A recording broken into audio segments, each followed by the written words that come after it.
hay-adaha samafalka ee xerooyinka qaxootiga ee Dadaab ka howlgala badanaa dadka qaxootiga waxay u qabtaan dhanka waxbarashada, caafimaadka iyo quudinta, laakiin dadka deegaanka waxay u qabtaan waxyaabo horumar iyo ganacsi ay ka sameyn karaan. dhawaan hay-adaha DRC iyo Livestock waxay ka fureen warshad caanaha samaysa degmada Dadaab. warshadaasi ayaa waxay ku wareejiyeen ururka haweenka ee Safi si ay uga faa'iideystaan dhammaan ururada haweenka ee ka jira Dadaab iyo weliba habeenka kale ee tuulooyinka caanaha ka keena. Batuule Axmed Cusmaan waa xubin ka tirsan ururka haweenka Safi, waxayna ka warbixinaysaa tababar loo sameeyay si ay warshad uga shaqeystaan iyo faa'iidada ku jirta. caanaha la yiraahdo yogurt iyo masiwa mala marka waxaan lagu hagaajiyaa caanaha waxay nooga imaadaan magaalada Doosareeda iyo Xagarbuur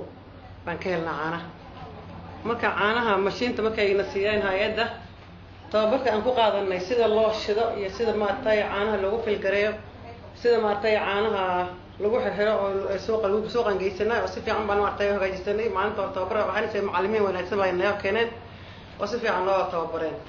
hada ani maanta hore bilaw hore iyaga noo xireen oo noo hagaajiyeen oo tuseen wixii ka dambeeyay anaga waa isticmaalka qaadanay oo tababarka si fiican qaadanay maartay si fiican maartay oo shaqeeyay. dad badan oo ganacsatada caanaha tuulooyinka ka keena ayaa faa'iido badan ka helay warshadan markii caanihii ay wada keeneen laga wada iibsaday, halkii waagii hore ee caanaha dib ugu celin jireen tuulooyinkii ay ka keeneen.